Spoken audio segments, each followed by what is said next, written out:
कसा बसा आमचा बाळासाहेब तयार झाला त्या दिवशी. नेवाळे म्हणला चला दादा मी उभा राहतो. मी खोटं नाही सांगत, मला काय कुणाच्या बापाला घाबरायचं त्याच्यामध्ये, नाही तर तेवढीच हेडलाईन होईल. अजित पवार म्हणला कुणाच्या बापाला घाबरत नाही, म्हणजे कुणाच्या वडिलांना मला घाबरायचं नाही, बाप शब्द काढून टाका. त्याच्या संदर्भामध्ये ते फार माझ्यावर प्रेम. लगेच अजित पवारांची जीभ घसरली. आता वडील म्हणलं, आता ग्रामीण भागात आपण बाप म्हणतो, शहरी भागात इथं वडील म्हणायचं, आणखीन कुठे गेलं तर पिताजी म्हणायचं. बाबा काय तुम्हाला पटेल ते घ्या बाबा, आमचं काय म्हणणं.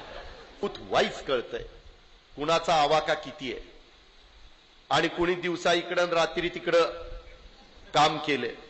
त्यामुळं मी तिथं पिंपरी चिंचवडच्याही सभेत सांगितलं, ज्यांना पवार साहेबांच्या बरोबर माझ्या बरोबर काम करायचंय त्यांनी आम्ही उभ्या केलेल्या काँग्रेस राष्ट्रवादी काँग्रेसच्या आघाडीच्या उमेदवार या नात्याने राहुल नार्वेकरांचंच काम हे शेवटपर्यंत केलं पाहिजे.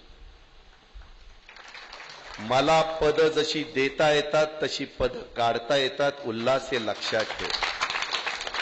मी अनेकांना आमदार केलंय, अनेकांना महापौर केलंय. गेले एक अपवाद वगळता योगेश बहल मी खूप जणांना स्टँडिंग कमिटीचा चेअरमन केलेला आहे.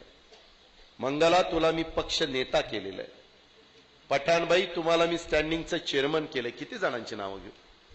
अजित पवार जसं देऊ शकतो तसं अजित पवारचं नाही ऐकलं तर अजित पवार खड्यासारखं बाजूला देखील करू शकतो ह्याची जाणीव ठेवा. आणि ह्याच्यामध्ये अजिबात बदल त्या ठिकाणी होता कामा नये. शेवटी पक्षाला निष्ठेला त्या ठिकाणी महत्व आहे.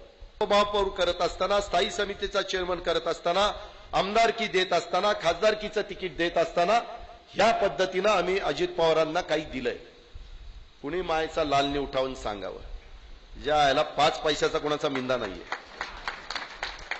नार्वेकर, बाकी कुणी येणार नाही. राम येणार नाही, सीता येणार नाही, लक्ष्मण येणार नाही, कुणी येणार, श्रीकृष्ण येणार नाही, कुणी.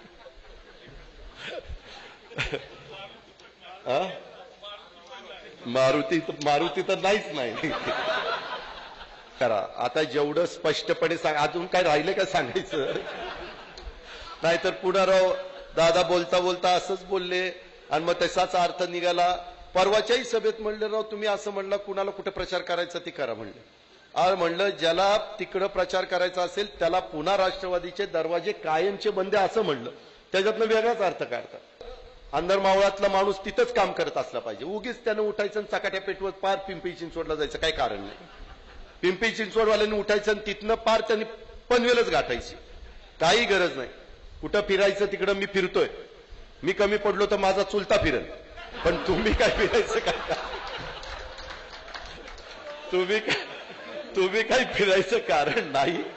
त्याच्यामध्ये आपण सगळ्यांनी आपली आपली जबाबदारी त्या त्या वाडीची, वस्तीची, तांड्याची, पाड्याची व्यवस्थितपणे पार पाडा अशी माझी आपल्याला आग्रहाची विनंती आहे. आपल्याला घड्याळाचं काम करायचं, लक्षात ठेवा.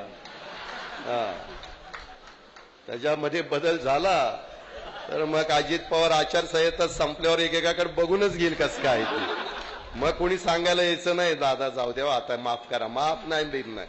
आता जर चुकला तर कुणाला माफी नाही, ही गोष्ट लक्षात घ्या. मग सगळे एखाद्या कोण एक तर मी कुणाच्यात वाकड्यात शिरत नाही, पण कुणी माझ्यात वाकड्यात शिरायचा प्रयत्न केला तर मी आणि माझा चुलता ह्याच्यात जमीन आसमानाचा फरक आहे.